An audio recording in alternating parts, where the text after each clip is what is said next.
de la Universidad del Rosario, especialista en finanzas de la Universidad de los Andes y magíster en nuevas tecnologías de la Universidad de Salamanca. Alejandro tiene experiencia de 17 años, 10 de ellos dedicados a la estructuración de inversiones en el mercado de valores y banca. Es cofundador y country manager de Buda.com en Colombia, una plataforma que opera mercados de criptomonedas en 4 países de Latinoamérica. Alejandro es además profesor en varias universidades en nuevas tecnologías e innovación financiera, consultor externo para el sector público además y financiero. Así que adelante Alejandro y bienvenido.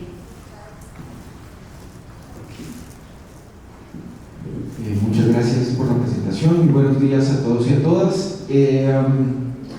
Hoy tengo el reto de mostrarles un poco cuál ha sido la historia del dinero y la historia de la humanidad, ¿cierto? Y a partir de eso, cuáles son los contrastes hoy en día que hay en los procesos de digitalización y todo lo que vamos a vivir en este concepto tan ambiguo y tan abstracto como lo es el metaverso, esa personificación del ser humano en un mundo virtual, que hoy en día ya la vivimos. Parece que la presencialidad se une a nosotros, pero pues los seres humanos hoy en día estamos más de 18 horas en un celular y parece que estamos más en la virtualidad que en la presencialidad. Y hoy, pues en este reto que tengo, es mostrarles un poquito de dónde descubro esto. Y pues las investigaciones, yo soy profesor de la Universidad de Rosario y de la Universidad Javeriana para aspectos propios de gestión de riesgo en todo este proceso digital, en lo que llaman el SARLAF 4.0, pero a partir de mi formación académica yo me replanteé muchas cosas en la vida, ¿sí? Me replanteé mucho cómo funciona el sistema financiero internacional, cómo funciona el dinero, ¿cierto? Todos conocemos hoy en día que el dinero tiene una única representación, que es la moneda de curso legal, y que el Banco Central es el que se encarga de emitirla, pero hemos tenido miles de representaciones de dinero en la humanidad y las monedas de curso legal es una de las tantas representaciones que hay. Y a partir de eso, pues fundamos Buda.com, que es una empresa que desarrolla y opera mercados de criptomonedas, es un lugar para comprar y vender criptomonedas, y lo fundamos hace 8 años, y hace 8 años con una curva de aprendizaje, donde nos dimos cuenta que el mejor legado que uno puede tener en este mercado, donde el dinero digital hoy en día tiene más de 300 millones de personas conectadas en el mundo y que en los próximos 5 años va a tener más de 1.000 millones de personas conectadas, pues la mejor fuerza de ventas en esto es la educación, ¿cierto?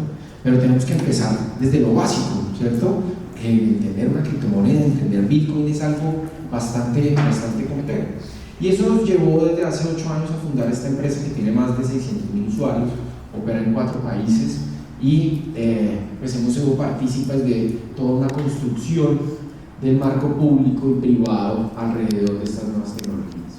Sin más preámbulos, evidentemente porque esto no es una presentación comercial del proceso, denominé a esta presentación inicialmente sobre la privacidad, esta parte de las organizaciones sociales primitivas digitales, pero vamos a comenzar a tejer hilos monetarios, ¿cierto? Y estos hilos monetarios es cómo se interconecta el dinero con los datos, ¿sí? Como bien lo mencionaba Beatriz, los datos se convierten hoy en el nuevo oro digital. Y un dato es información digital. ¿Alguien puede decirme qué es la información digital para ustedes? ¿Alguien se arriesga a decir qué es la información digital? ¿No? ¿Estamos tímidos? Información digital, así como suena. Perfecto. Pues bueno, la información digital es simplemente un conjunto de datos organizados, ¿cierto? En cuyos valores se constituyen en un mensaje que se reduce a 2 valores, a ceros y a unos, ¿sí? Los ceros y unos, cuando nosotros escribimos hola, ¿cómo estás? ¿Qué has hecho? Detrás de eso hay ceros y unos corriendo, ¿cierto? Y ese sistema lo conocemos desde los dispositivos análogos hasta los dispositivos digitales, ¿cierto? Pero por ese lado corren ceros y unos por todo lado.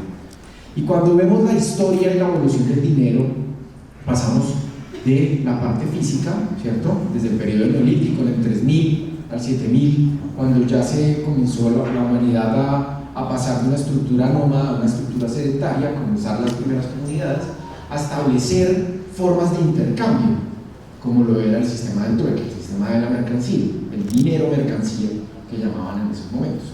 Pero ¿qué dificultades tenía el dinero mercancía? Era la parte de unidad de cuenta. Cuando hablamos de las funciones del dinero, hablamos de 3 funciones del dinero: un acuerdo social de intercambio que cumple con opciones de unidad de cuenta, y la tercera, y bien debatible hoy en día en economías, por ejemplo, como la Argentina, como Venezuela, o economías hiperinflacionarias, incluida la de nosotros, es la parte de reserva o depósito de valor. Es cómo conservas el poder adquisitivo en el tiempo.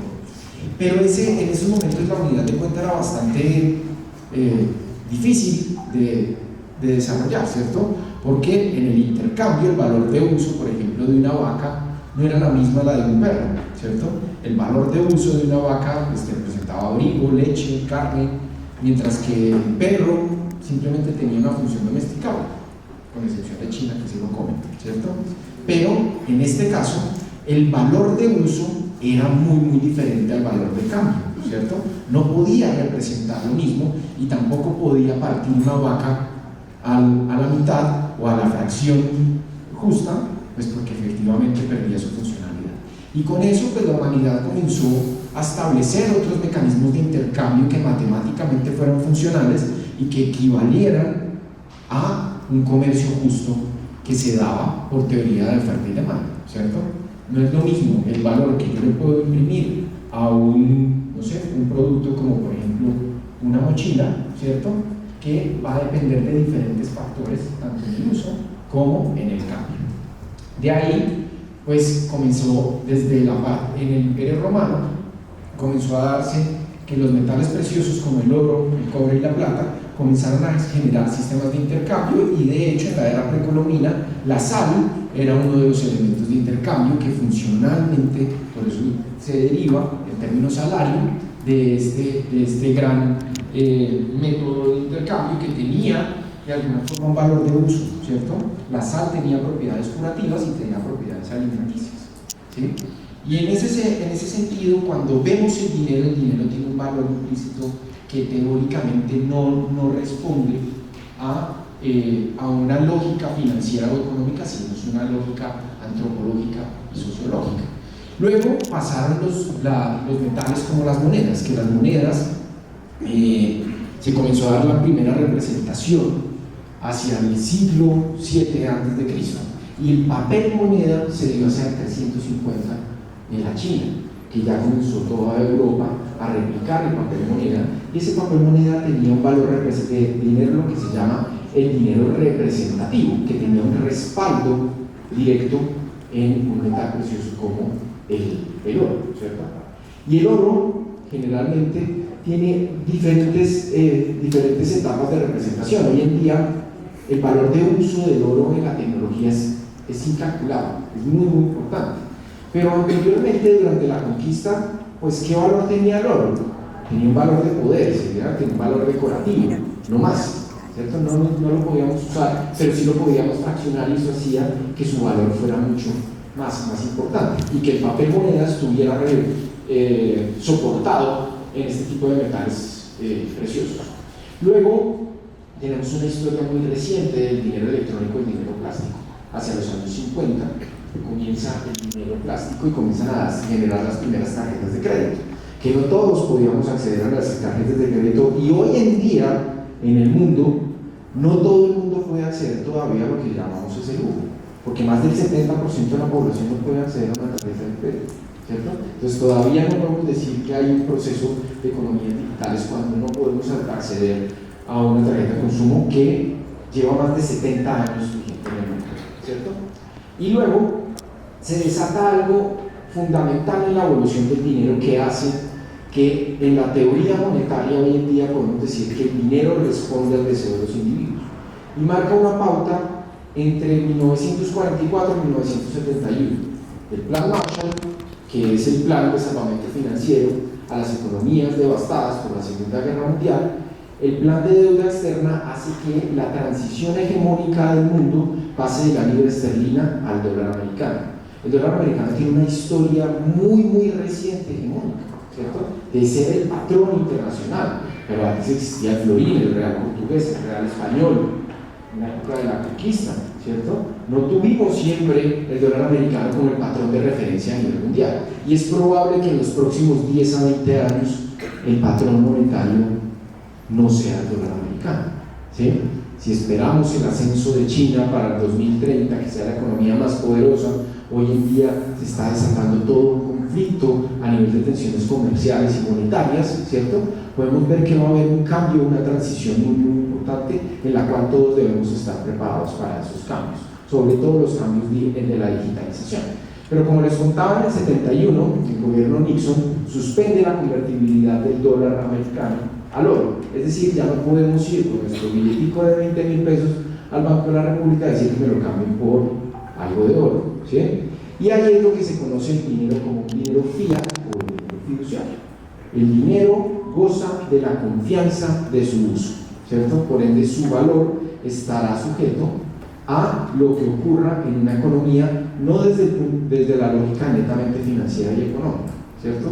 Hay muchos aspectos que influyen, pero no necesariamente eso. Y si algo podemos ver de la lógica económica es que en la medida en que se imprime más dinero, ¿cierto? En la medida que imprimimos más dinero, ¿qué pasa con el valor del dinero? Desciende, ¿cierto? Cuando hay más ofertas se supone que el valor debería bajar, ¿sí? Pero hoy en día es curioso que en el 2020 los Estados Unidos imprimen más del 30% de la base monetaria, imprimen más dinero y aún así no se desvalorizan. La lógica y la teoría ahí se rompe completamente, ¿cierto? Por ende podemos decir que no hay una lógica financiera y económica en el dinero, pero sí hay una lógica mucho más política, hay una lógica mucho más social y hay una más antropológica y militar inclusive dentro de esto, porque la relación del dinero con el poder es directa. Y ahí lo que hace Nixon es, ya no hay convertibilidad, por ende se denomina dinero fiat, y luego comienza este proceso de crear dinero electrónico, dinero digital, y pues así evoluciona la humanidad a partir de eso. Cuando hablamos de dinero hablamos de miles de representaciones. Los likes son formas de dinero, los puntos, las millas son formas de dinero, ¿cierto? Que se pueden valorizar o se pueden devaluar dependiendo de alguien, ¿cierto? Dependiendo quién lo controla, alguien, un ser humano. Y volvamos a la representación de los seres humanos bajo la visión de Platón. Los seres humanos somos déspotas, perezosos, pero sobre todo corruptibles, ¿cierto? Y hoy en día tenemos instituciones fuertes, pero mañana no resolvemos, ¿sí? Y con eso, pues se dan varios fenómenos a nivel latinoamericano y a nivel mundial de todo lo que está pasando con el fenómeno del dinero, ¿cierto?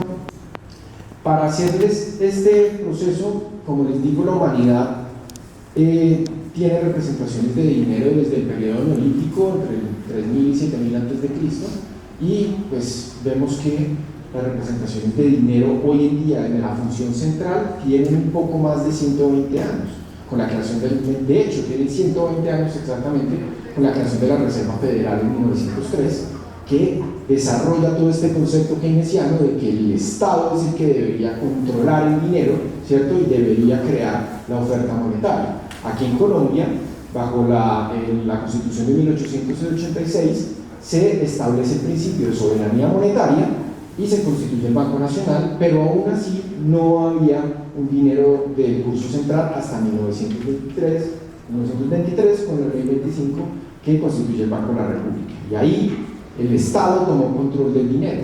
Entonces tenemos una historia muy reciente acá en Colombia de casi 100 años de constituir un dinero de curso forzoso, lo que llaman dinero de curso legal o de curso forzoso en este caso.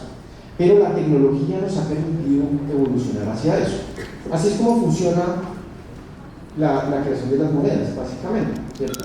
Tenemos reservas bancarias, billetes y monedas. Obviamente no voy a profundizar en esto porque ustedes saben más de esto que yo, pero se establecen los coeficientes de caja para hacer contracción o expansión monetaria, ¿cierto? Y en la medida de que haya un banco imprimiendo más dinero, pues la probabilidad de pérdida de poder adquisitivo en el tiempo pues se afianza mucho más. Es decir, los 100 pesos con lo que yo en los años 90 me compraba una Coca-Cola y un chocorramo, pues no son los mismos 100 pesos de hoy, ¿cierto? La equivalencia funcional es que hoy en día con los 100 pesos que tengo, pues no me puedo comprar, creo que ni una venta, ¿no? Están por ahí 300, no sé. Pero esto es lo que hace que el dinero sea cuestionado desde sus tres funciones, por lo menos las monedas de curso legal, ¿cierto? Entonces, en nuestras economías ocurre algo muy particular, y es que nosotros vivimos en economías inflacionarias, ¿sí? Cuando uno ve todo este fenómeno de la pandemia, los europeos y Norteamérica comienzan a sentir la inflación como algo supremamente desconocido. Nunca habíamos sentido esto. Para nosotros es el día a día. Imagínense para una economía como la Argentina, que diariamente le cambien sus precios 20%. Uno tiene que adaptarse a la coyuntura. Lo mismo pasa con Venezuela, en donde los bolívares, pues con los bolívares se hacen origamis. Tiene más valor hacer origamis que realmente pagar, ¿cierto? Es una crítica a la política monetaria, pero es una transformación hacia la data y a lo que nos va a dar Internet en los próximos años. Y ahí es donde quiero empezar, porque cuando hablo de organizaciones sociales primitivas digitales, hablamos de un concepto o un contexto en el que las relaciones humanas que se tornan alrededor de las relaciones sociales, culturales, ambientales, también son relaciones económicas, financieras y comerciales, que se están dando a través de Internet, y que Internet nos permite conectar en todo el mundo, ¿cierto? Que en segundos nosotros podamos escribir un mensaje a una persona en la China, ¿sí? Y en este contexto vemos cómo Internet logró evolucionar, pero tuvo muchos retos para poder masificarse y para poder liberalizarse. Y en este concepto, pues yo hablo de esta primera etapa de lo que ocurre en Internet. Hay una frase de Eric Schmidt, el ex CEO de Google, que dice que Internet es lo primero que la humanidad creó que la humanidad no entiende. Es el experimento más grande de la anarquía que hemos tenido. Y aquí les quiero hacer una pregunta. ¿Alguien sabe qué es el SMTP o BitTorrent?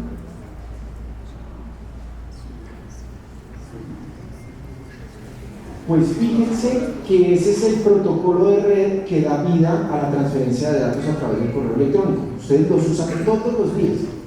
Todos los días usan el correo electrónico, ¿cierto? Yo me imagino que todos tienen correo electrónico, ¿no? Esto es lo que ocurre con Internet. Internet lo usamos, pero no sabemos cómo funciona. ¿Nos interesa cómo funciona? Tal vez no. Hasta ahora creo que les habían hecho esa pregunta, ¿cierto? No nos interesa. Lo que importante es que la tecnología está supliendo una necesidad de información y de conexión entre personas, las relaciones humanas. Y en esto es algo muy importante que ustedes entiendan, que la tecnología evoluciona, y la tecnología evoluciona tan rápido que tenemos que adaptarnos a ella, no ella a nosotros en algunos contextos. Digamos, es algo paradójico decir que la tecnología no se adapte a las necesidades de uno, ¿cierto? Pero hay comunidades que comienzan a avanzar mucho más, y eso depende mucho de la visión que tengan parte de las economías. A nosotros, yo digo que nosotros nos colonizaron españoles, ¿cierto? Y tenemos una visión de un sistema jurídico que se llama el sistema jurídico romano-germano, y es que todo lo que está en la ley es lo que nos rige y es lo que tenemos que hacer. Lo que está por fuera de la ley parece ilegal, ¿sí? Porque desafortunadamente no nos conquistaron los sajones, que tienen una visión más progre de la innovación, y primero testean todo lo que está pasando en la innovación tecnológica para luego regular. Aquí es no, primero tenemos que regular, tenemos que hacer eso. Entonces tenemos una visión un poco menos avanzada de ese proceso. Internet, si ustedes se dan cuenta, Internet lo comenzamos a masificar a partir del 2000, pero Internet existe desde el año 1969. Este fue el primer protocolo que dio vida a Internet. Y este fue la primera maquinita que dio vida. Pero inicialmente pues era un código abierto, ¿sí? Era un sistema controlado por el gobierno de los Estados Unidos que permitía generar una red de comunicaciones, y en su momento solo podían transferirse archivos remotos y correos electrónicos. Los correos electrónicos existen desde los años 70, pero solo se pudieron masificar después de los años 90, y les voy a explicar por qué. ¿Alguien sabe qué pasó el 1 de enero de 1983?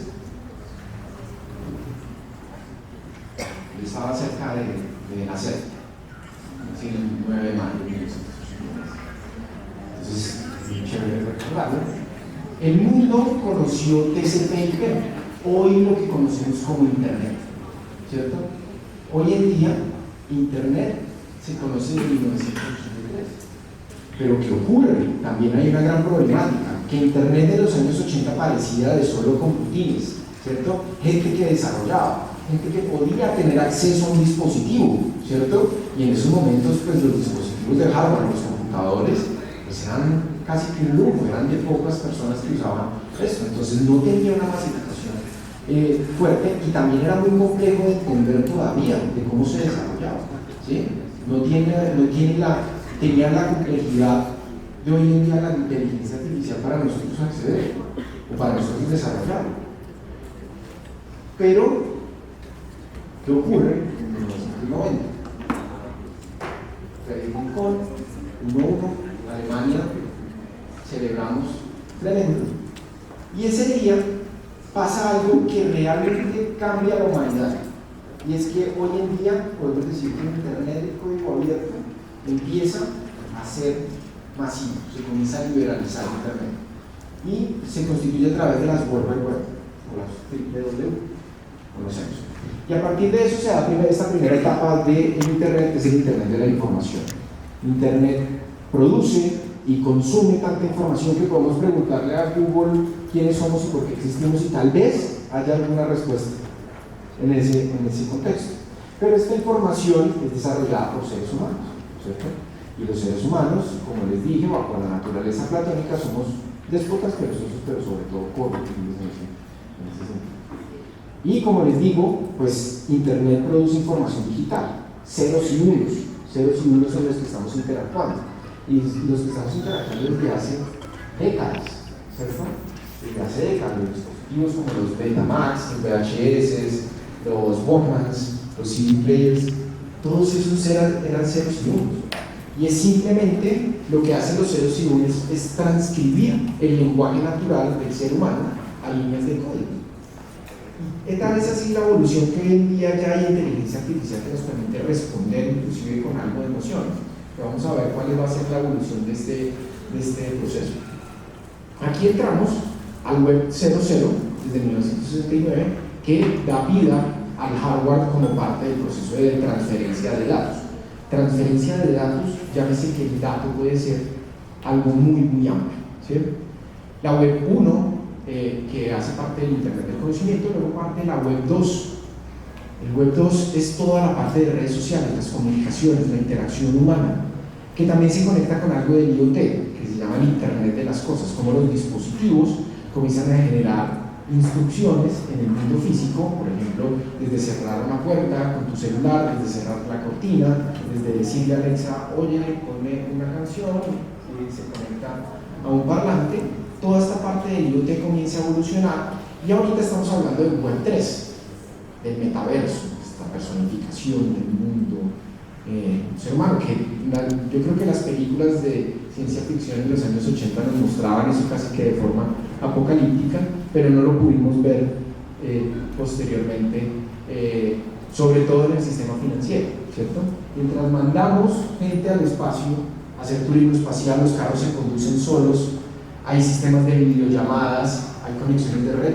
Hoy en día, para enviar una transferencia al exterior tenemos que durar 5 días, tenemos que hacer trámites presenciales, tenemos que hacer papeleos, todo esto.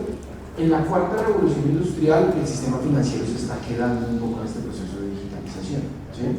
No porque el sistema no se haya digitalizado, ni porque haya opciones de evolucionar. Hay un contexto que todavía es muy extraño y inexplicable de cómo hoy en día no tenemos un sistema monetario unificado, que fue el gran sueño keynesiano en 1944, cuando Keynes propone Bancor, un sistema de moneda única para el mundo. Pero los gringos sabían que en esos momentos, con su poderío económico, algo iba a pasar con su poder monetario. Y aquí es donde va lo que se espera que evolucione Internet.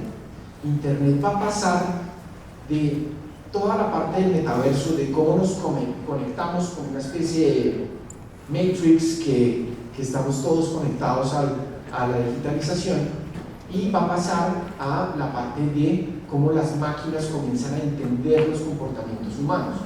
En la Web 5 de acuerdo con varios estudios, se va a esperar que ya sea una web sensorial emotiva.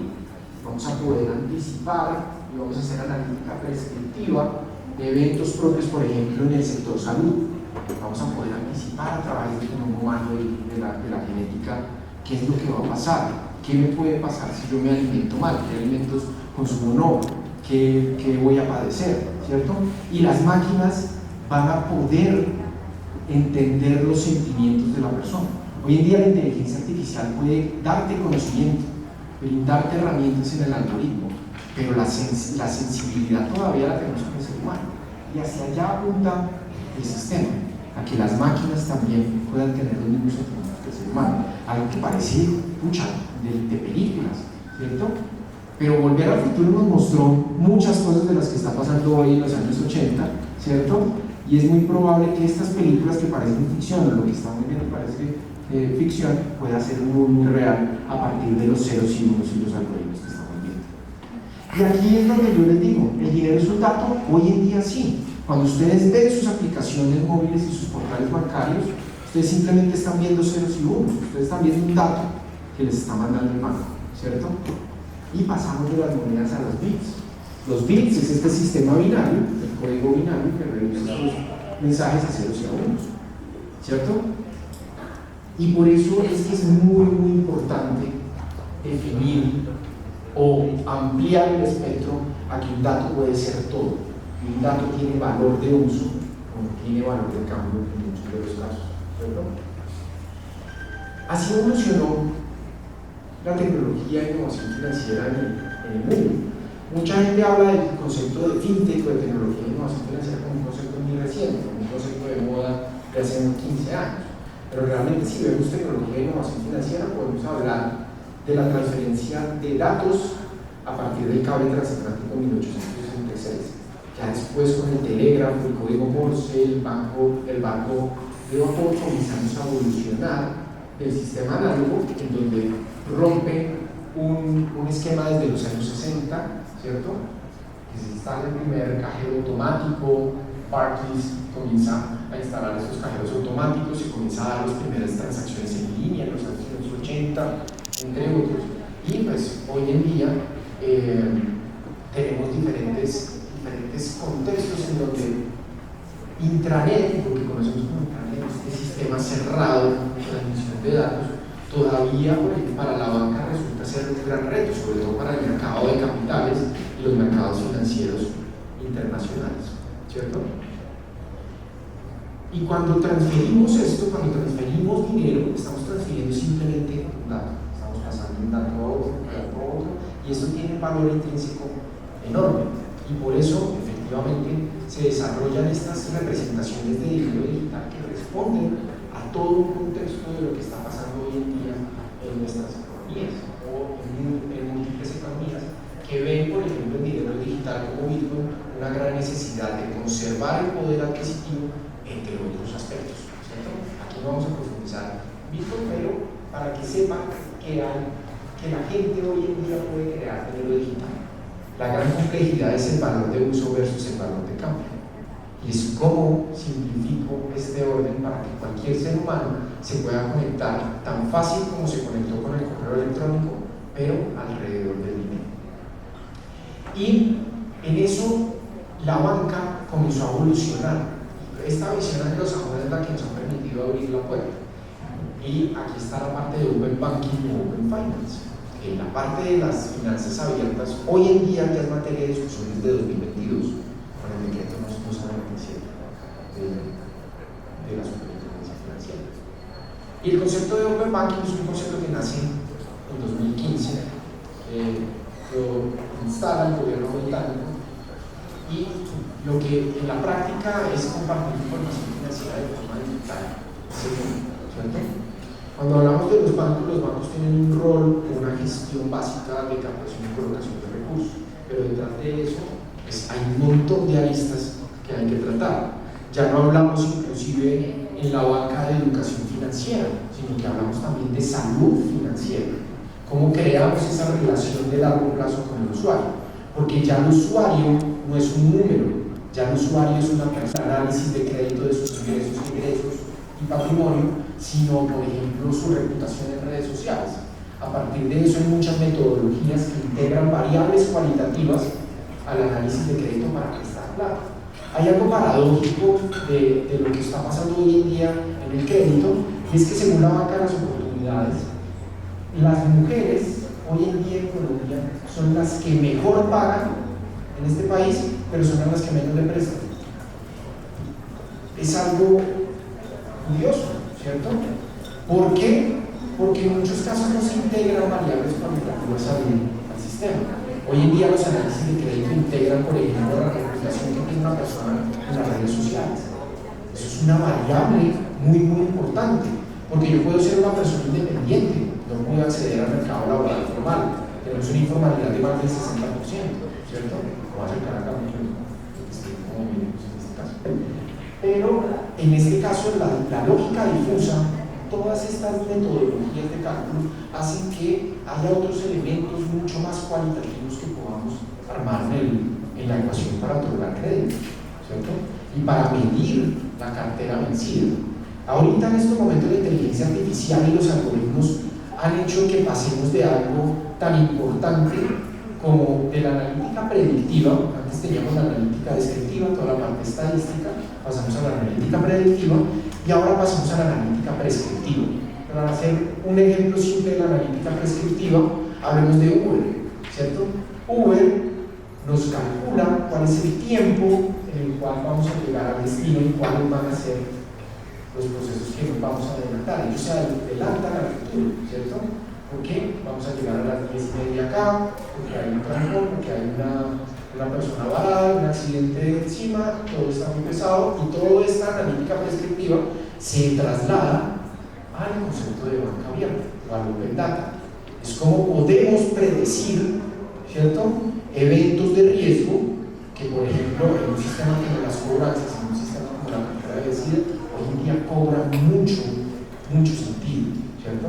Sobre todo para ampliar el espectro de negocio de cara al otorgamiento de créditos, al otorgamiento de servicios financieros, ¿cierto?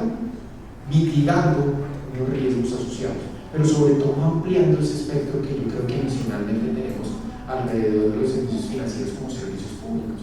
Y es lo que les digo, una persona independiente, mujeres que son buena paga, ¿cierto? Pero que no les prestan es algo paradójico en nuestra época. Creo que la banca, al menos internacional, lo está entendiendo, y lo está entendiendo desde crear una relación de largo plazo con el usuario.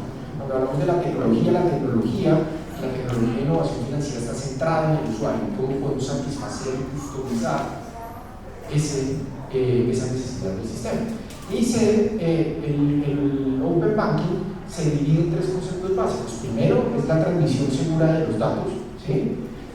Abre este concepto de las APIs, que vamos a hablar de este concepto rápidamente, y que permite la participación de terceros proveedores, es decir, ya la banca utiliza empresas tecnológicas y de datos para poder construir esta transmisión de datos.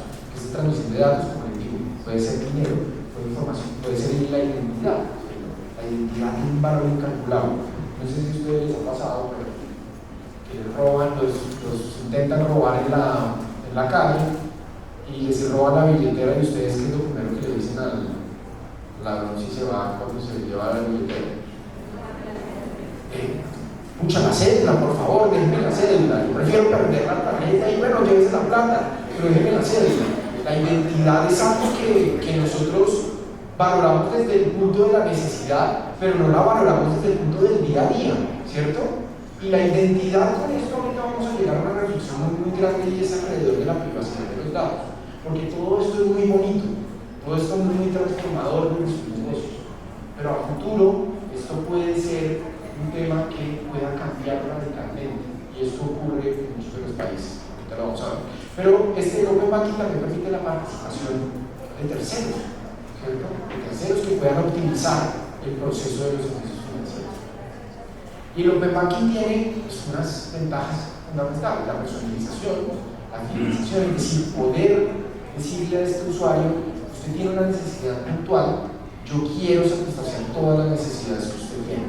En los servicios de acceso a comercio, de transacciones, si quiere un crédito, claro que sí, yo le doy un crédito a usted, que porque yo sé que usted compra todos los días sus sándwiches y sus papitas en este establecimiento, y tengo esa inteligencia de negocios para poder hacer esa analítica que me permita a esta persona saber cuáles son sus comportamientos y predecir eventos de riesgo que pudieran comprometer la estabilidad del negocio. Lo otro es crear nuevos productos y servicios. La banca hoy en día, y hay una frase que me es que los bancos quieren ser cada día menos bancos, ¿sí? Porque la visión hoy en día de millennials y centennials es negativa hacia la banca, ¿sí? Porque la banca es una percepción, que es inquisidora. Todos estos conceptos negativos, pues lo está recibiendo la banca para digitalizarse, pero sobre todo para crear experiencias.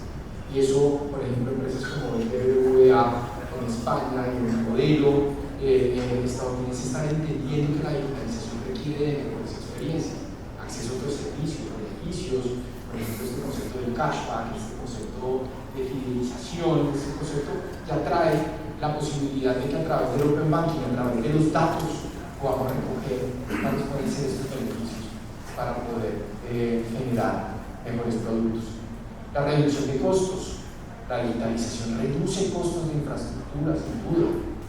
Eso es un tema para los seres humanos, porque realmente la inteligencia artificial puede reemplazar y sustituir muchos de nuestras labores, ¿cierto? No va a sustituir la labor, no va a sustituir. Pero lo que sí hace es que de alguna forma optimice el proceso, ¿sí? Cada día los seres humanos tengamos que reinventarnos a través de otras labores que humanamente no puede hacer el algoritmo. Y la prevención del fraude. La prevención del fraude permite a través de esta analítica predictiva que es prescriptiva del Open Banking poder cambiar este proceso.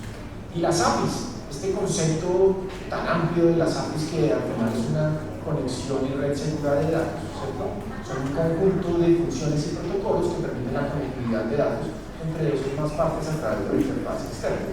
La idea es que a través de mecanismos criptográficos yo puedo enviar un dato como el que envío en el correo electrónico, solo que paso por un protocolo de red que se llama API o genero mayores instrucciones alrededor de los mensajes, ¿cierto? Y esto, la idea es que compartamos datos con diferentes empresas del sector, ¿cierto? Que entre la banca se comiencen a compartir datos para saber comportamientos de riesgo, comportamientos de crédito, entre otros, y las interfaces externas permiten no concentrar la información en un solo servidor, ¿cierto? Un solo servidor que puede ser vulnerado, sino que a través de las APIs pues toda la conexión se da en lo que llamamos la conexión de la nube. Y la sincronización con otras aplicaciones y servicios conexos. Ahí a partir del análisis de crédito, del hábito de compra, ¿cierto? O de los hábitos de consumo, uno puede customizar servicios, uno puede adaptar esos servicios. El concepto del Open Banking y pues de las APIs, pues es un concepto tecnológico pero que se trasladó a los servicios financieros de forma mucho más segura. Lo mismo, las APIs permiten algo muy parecido a lo que pasa en el concepto general del Open Banking, y la seguridad se traslada a partir de la sesión de contraseñas, ¿cierto? En el mapa mundial del Open Banking nosotros ya estamos en una discusión, pero todavía no estamos avanzados tanto, ¿cierto? La ONG, la Unidad de Regulación Financiera, a través del decreto 1297 comenzó a establecer el mecanismo vía decreto de cómo regular esta parte de la banca abierta de las empresas abiertas. Pero hasta hace poco, relativamente poco, se publicó las reglas relativas del Open Banking, por la banca, entre otros, sobre todo en esa participación de nuevos actores, ¿cierto? Como las fintechs, como empresas o servicios conexos al servicio financiero. ¿Por qué? Porque obviamente es diversificar el modelo de negocio. Ya los bancos no son los participantes exclusivos, ¿no? Entonces ahí hay un avance. Sin embargo, pues ya vemos que varias economías hoy están muchísimo más avanzadas en el Open Banking. Acá en Latinoamérica, Brasil y México llevan la batuta, ahorita con la ley fintech en Chile. También el concepto de banca abierta evoluciona mucho más vía ley, y esto pues permite una mayor dinámica del proceso. En Colombia tenemos algo muy importante, el decreto 297 de 2022, y hoy en día también va a transformarse algo que que hemos estado esperando, yo creo que todos los ciudadanos en el mundo, en Colombia, es el sistema de pagos instantáneos del Banco de la República. Es un sistema que nos va a permitir hacer transferencias bancarias en tiempo real. Hoy en día una transferencia se demora 3 a 4 horas hasta 72 horas.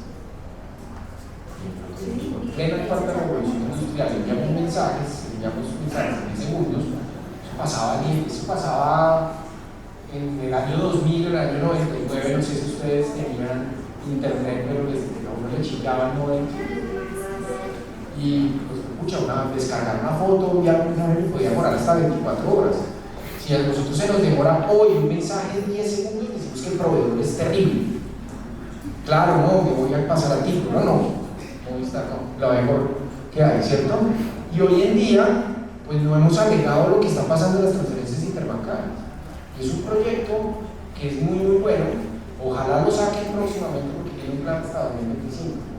Y a 2025 es muy probable que todos los bancos hoy en día, Bancolombia está ofreciendo la parte de transacciones vía QR y de forma inmediata a cero costo. O sea, los privados ya están evolucionando en esto.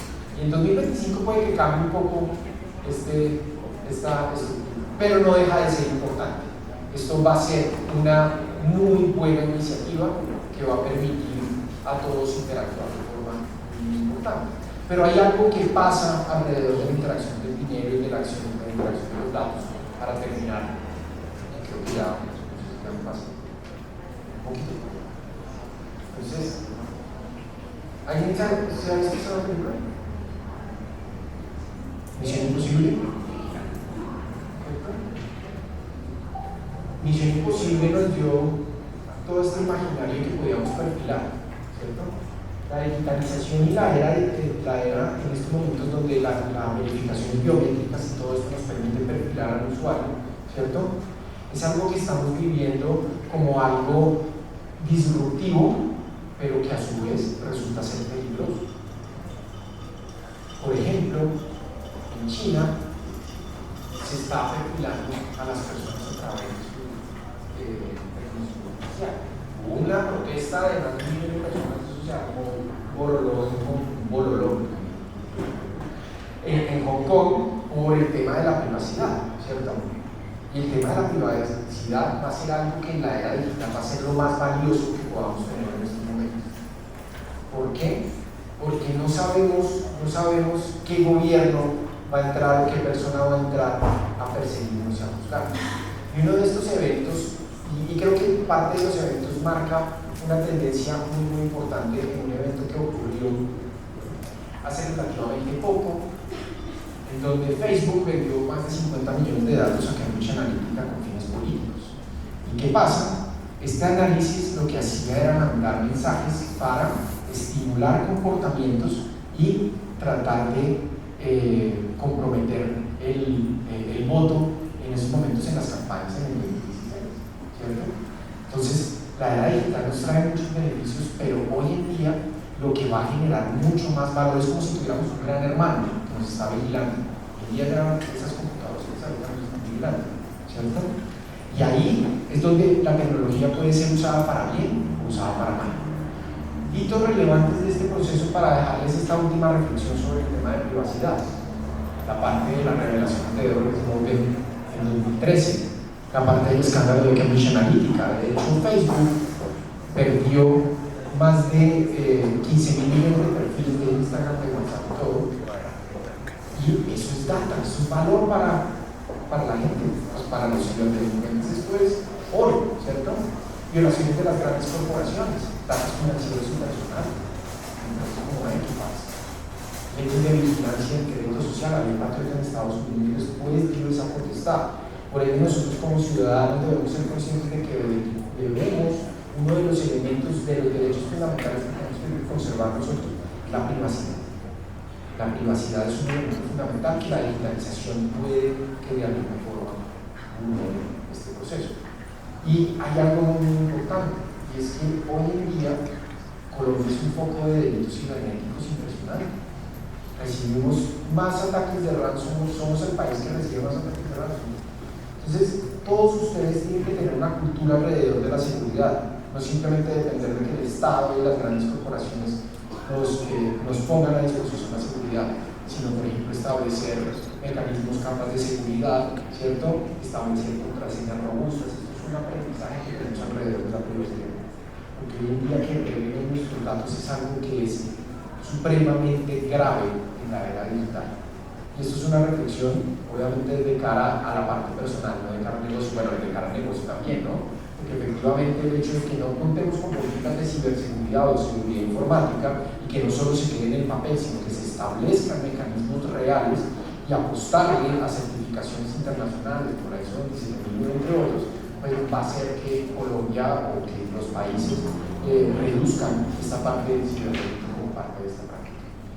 En últimas, lo que les digo es que los datos, lo esencial es el dominio de nuestros datos. ¿Hay tecnologías que lo hacen? Tal vez. Hoy en día con este concepto de blockchain, con el concepto de deep learning, machine learning, la identidad digital descentralizada es una discusión que está inclusive en las Naciones Unidas desde hace mucho tiempo. Y es como hoy en día nosotros podemos tener una identidad digital alrededor del mundo, conservando la privacidad. Pero eso es gran parte de los retos que hay en este proceso. Y bueno, si hay una tecnología, si la queremos, ojalá la haya para que conservemos todos nuestras libertades y nuestra privacidad, que eso es lo más importante en la era digital. Muy gracias a todos por su atención y